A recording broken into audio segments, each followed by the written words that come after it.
Greetings and salutations. It is Monday. Yeah, just, well, you saw my weekend. That's more of a vlogging around. And just really getting to understand all the messages that I'm talking about.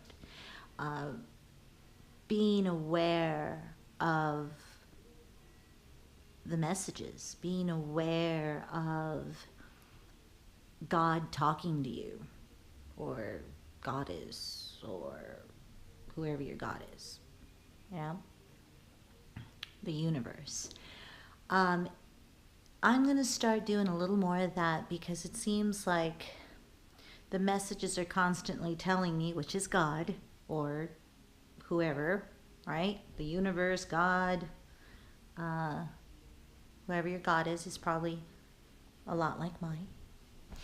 And start showing you what I'm aware of. And that's why I started filming stuff that's happening on TV, the news, and what's being said, and what's happening.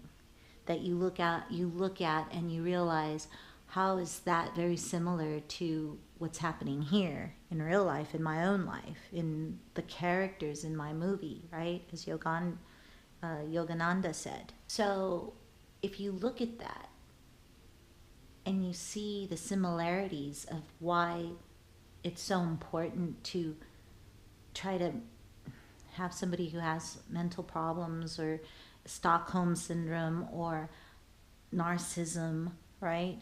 You want to be able to go, this could happen to you because it's out there.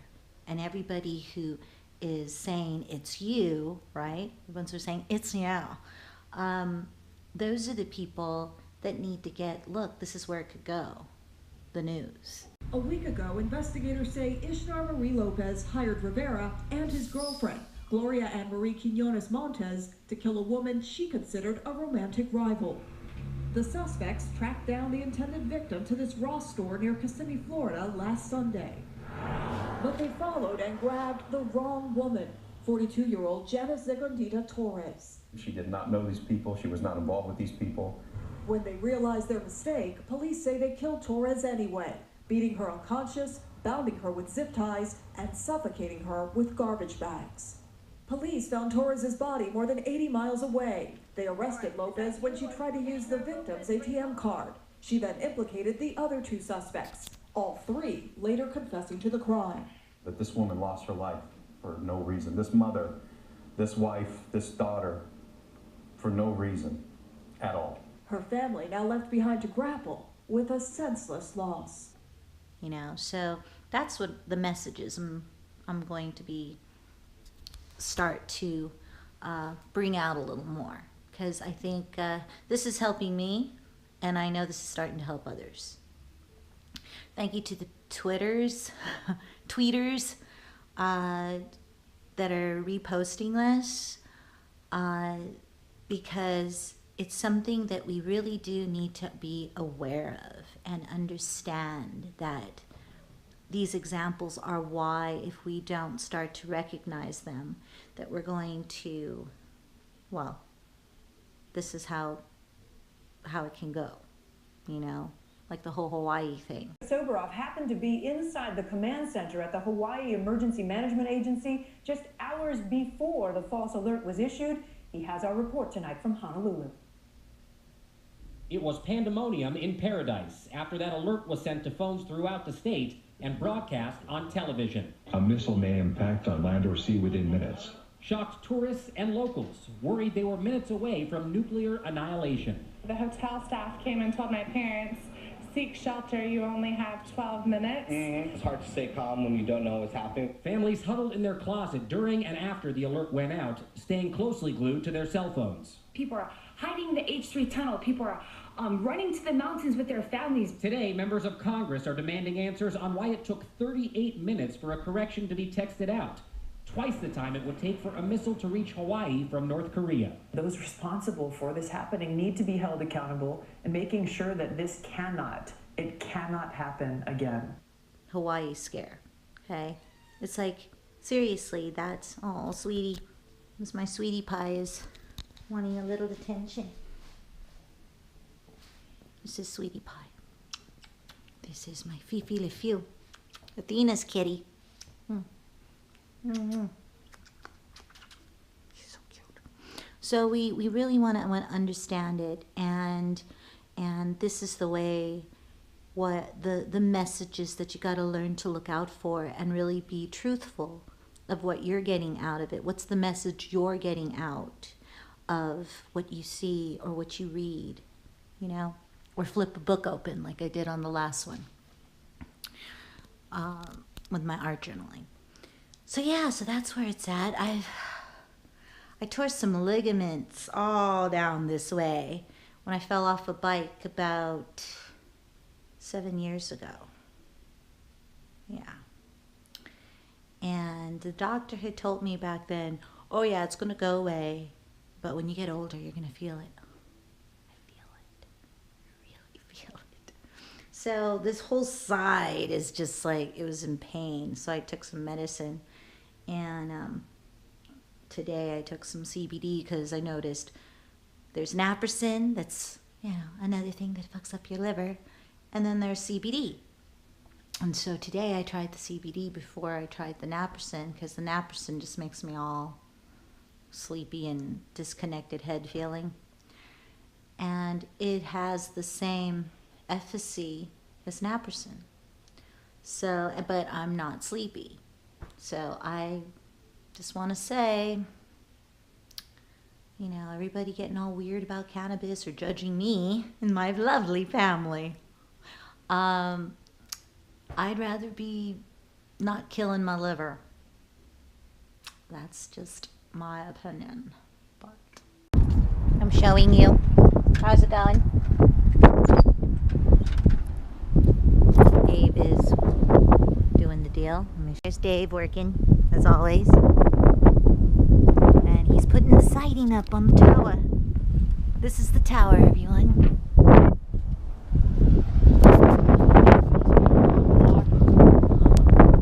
Block of what? Block of wood, just a block. Block of wood.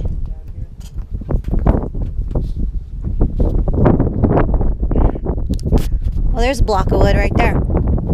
How about this piece? Is this a block of wood? That's good. Alright, so how do you want me to toss it? Here? Yeah. Let's toss a block of wood. Here. Oh, this is good. Okay. Ready? Careful. Ready? Ah, too low.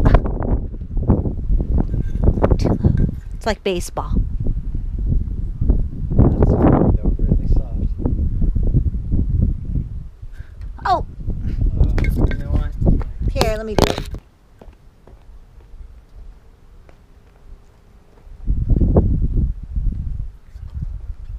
Ta-da! But you didn't see it.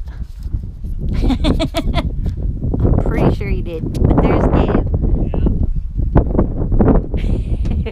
And he's got half of the siding up on this side and on the other side. So you're going to do all sides today? Well, as much as I can do before the sun goes down. Want to play? Want to play?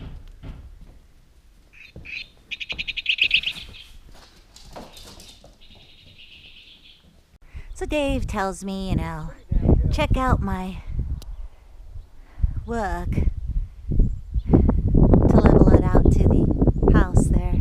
And look what's happening over here.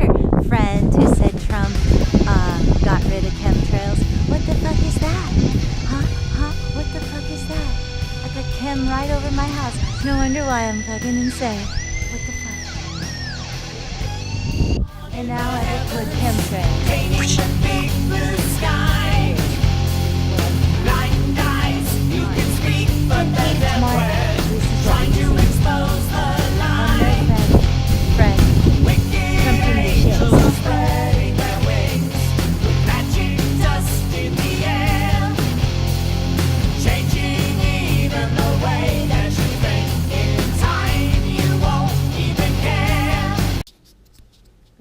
middle of cleaning my kitchen.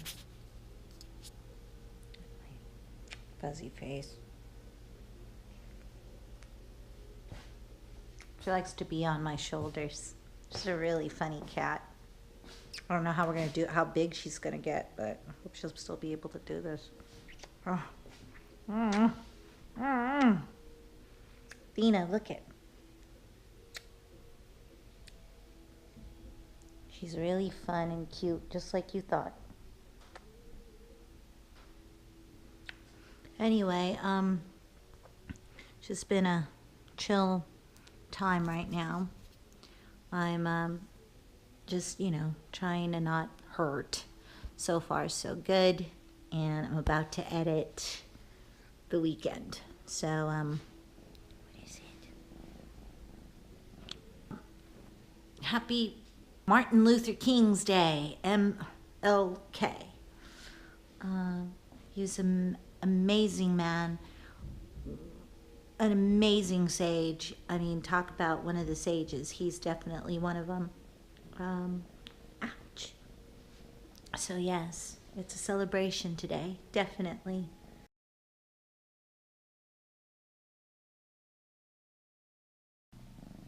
It's my precious.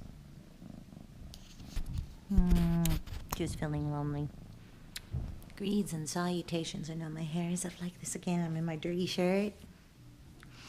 Hope you liked the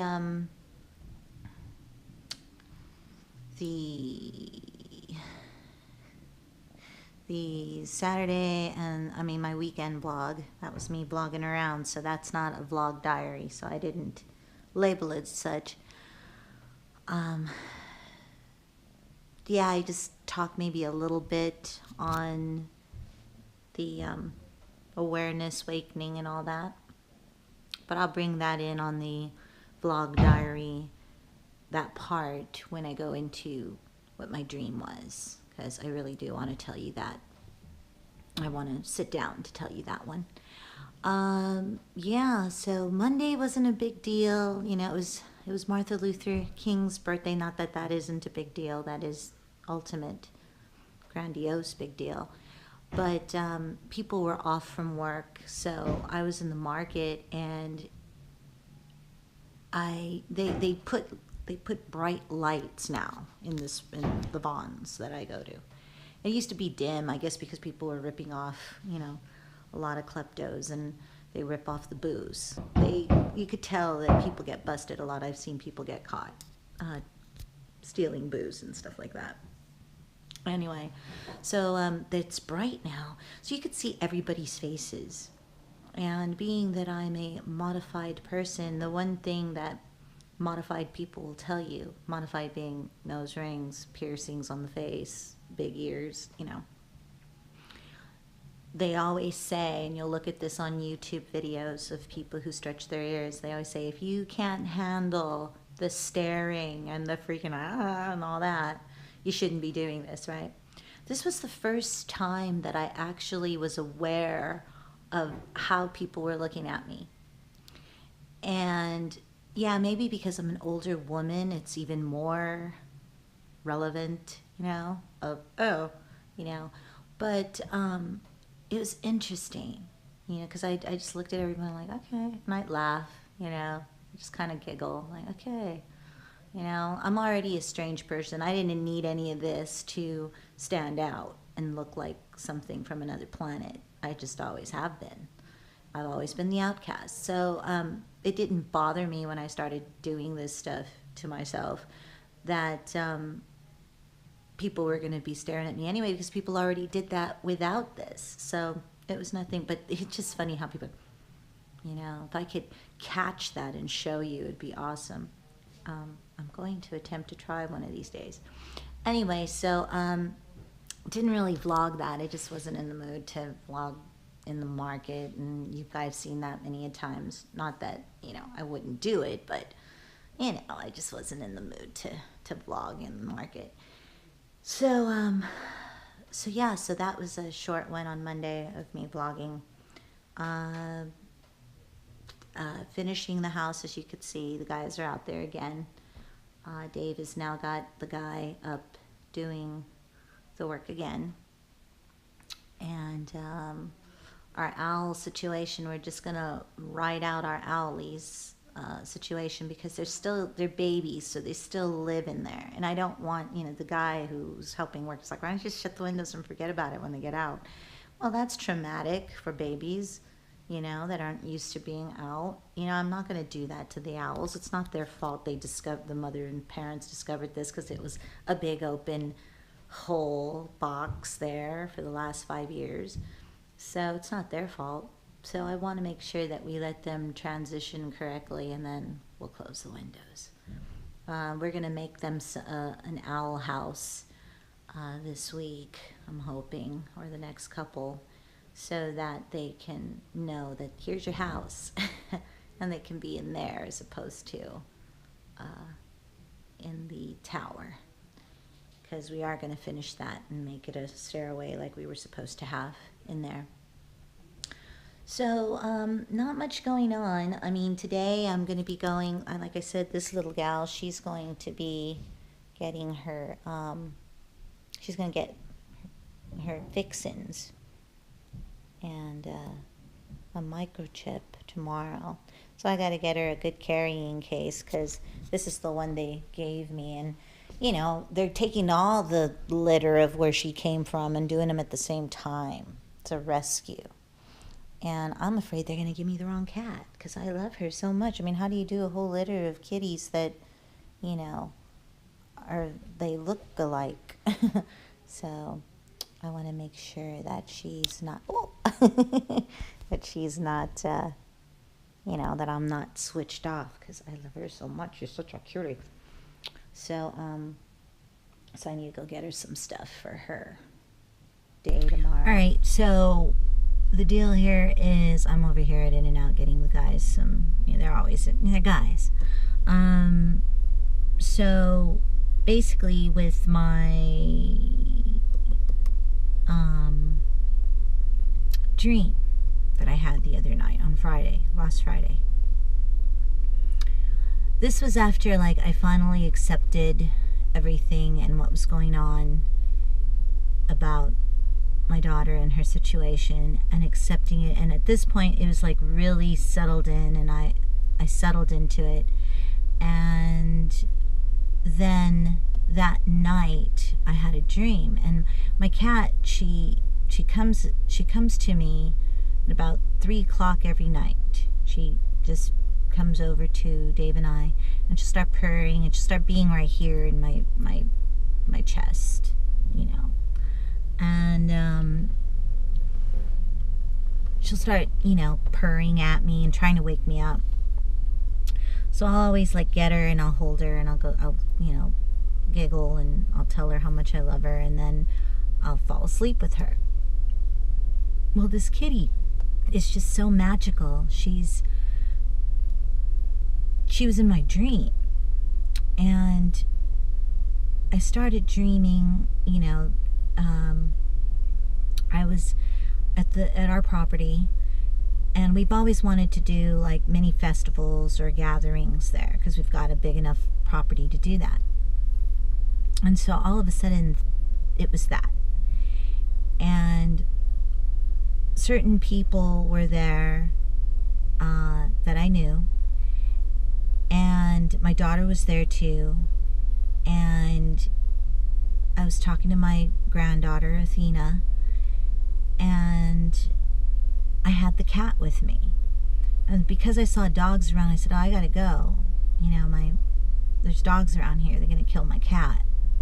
So I took the kitty with me, and I got into what I thought looked like a car, but I was driving backwards. So picture, it was like this, but I was going backwards, and I could see backwards. And so it was going really, really fast, and I was on a corner turn, and I saw other craft or whatever broken up too, they didn't make it either on that turn in their own dream or something, right? And then afterwards, after that turn, I ended up in a hospital, and the hospital, I was sitting down with the cat, and she was still there with me. And then there was this man, and he looked like an American Indian or an Inca or a Mayan. You know, he was Indian. Not from India, but like an Indian, like, okay. And he was in a patient gown, and he was sitting right beside me, and he gives me what looks like a tripod, but it's small, like this big, and it was gold, and it had little diamonds, but they were like lights flashing and twinkling. And then he says to me, "This is yours. Take it." And so I didn't want to disrespect the man, and I said, "Okay," and I just took it. And then I woke up. But it was so real, and so it felt like my ancestors were telling me, "Here, it's time. Take this." So, you know, your dreams, this is what I mean about the messages. Okay. So back to what I was saying. So, you have to be aware of the messages, the signs, like billboards can tell you that, you know, or people talking in a market can tell you that, without talking to you. You're just in a line and they're behind you or in front of you and they're having a conversation on the phone, or they're having a conversation on the phone. There's a motorcycle right by me, and they're you know, you're thinking about things, and all of a sudden the person answers your question.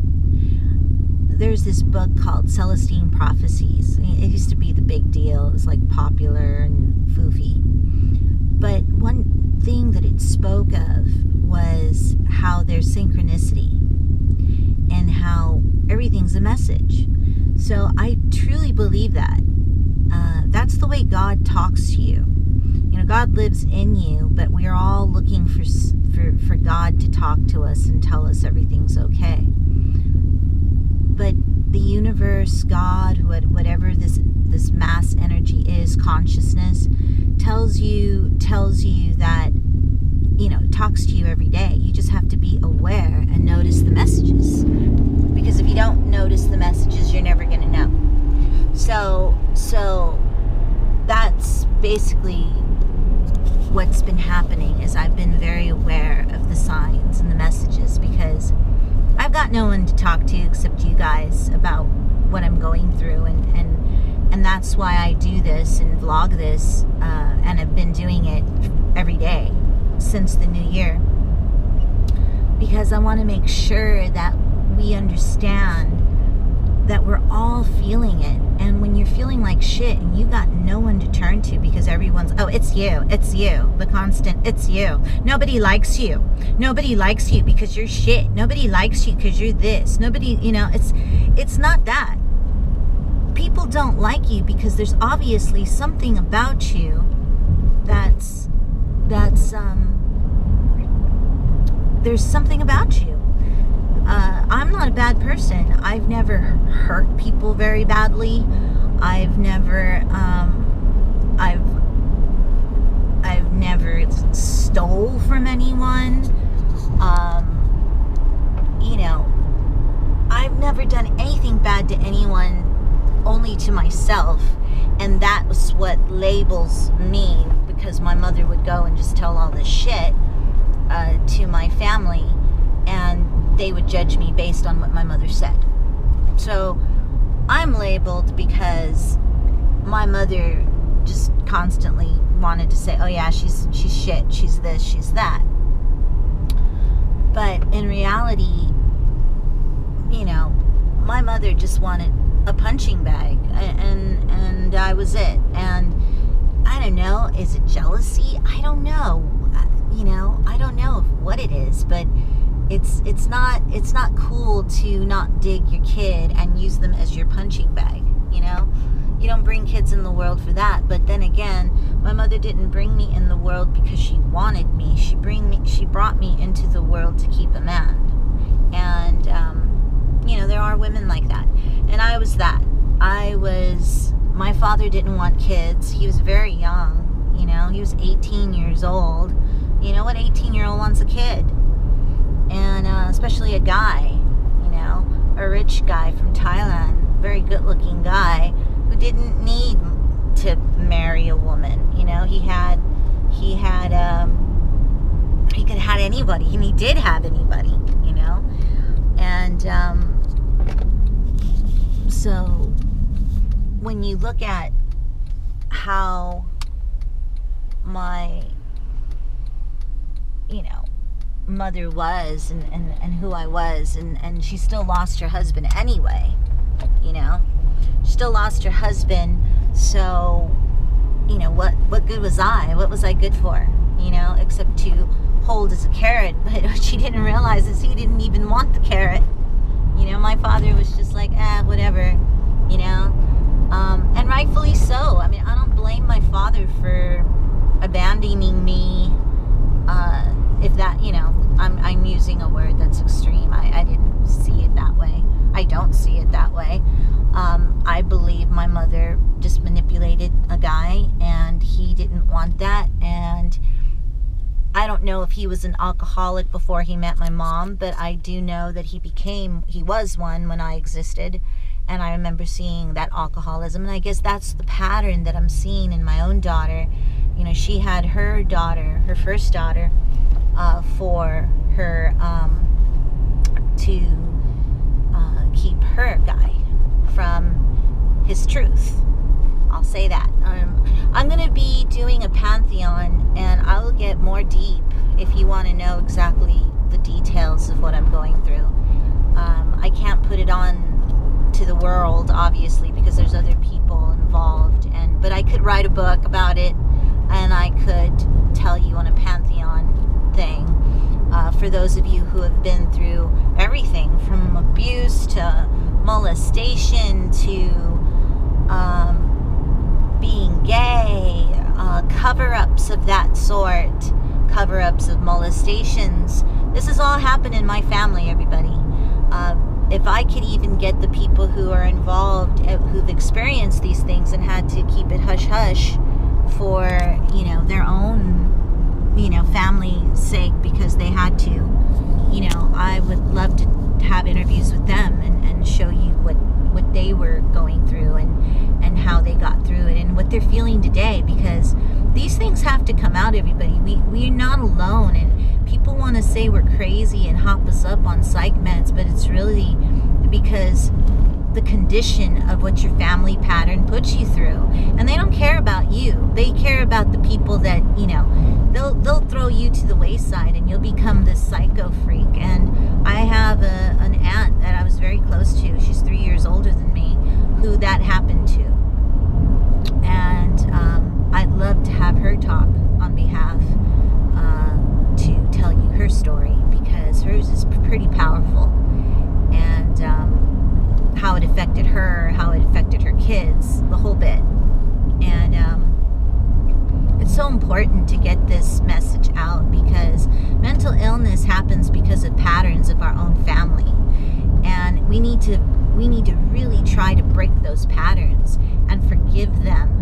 And I'm not saying it's going to be easy. Oh God, no. None of this is easy. Trust me, to forgive somebody molesting you, even if it's a family member, is heavy,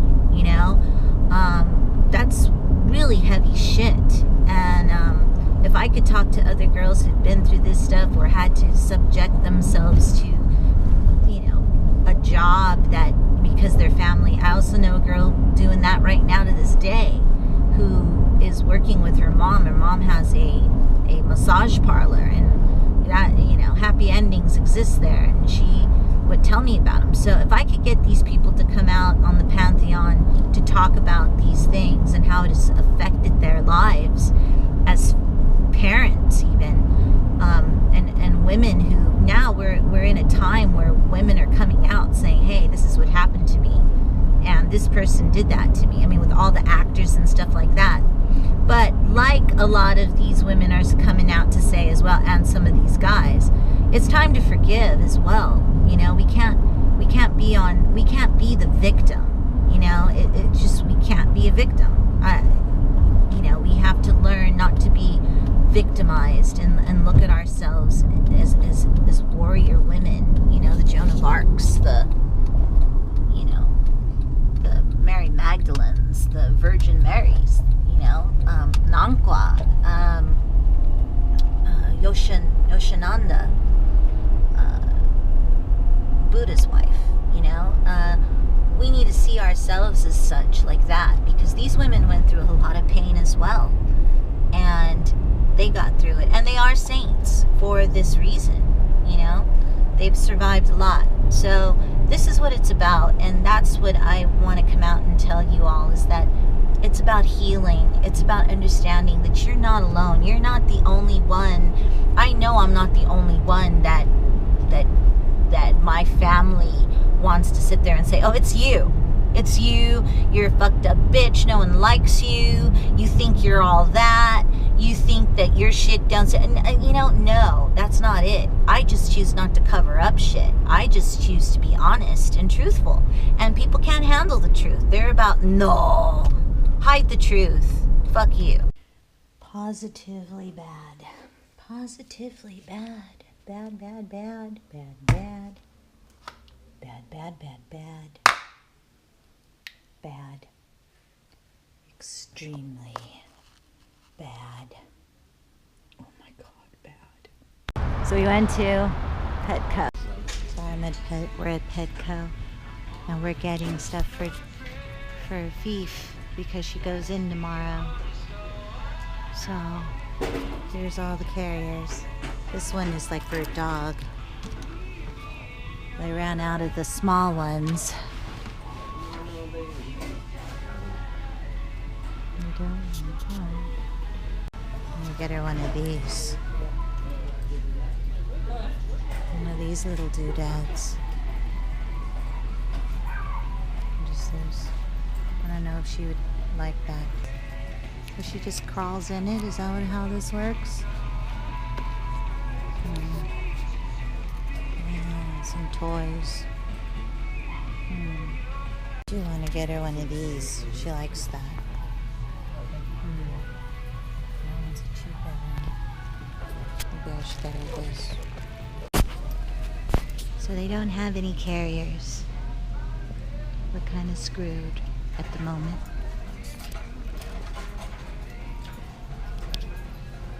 And I gotta get home by 9 so she could stop eating. And I need to get her one of these. What looks Fifiistic. This is cute. This looks like her. But she's a tiny one. Still a baby. I should probably get her then. Does this look Fifi enough? I don't know.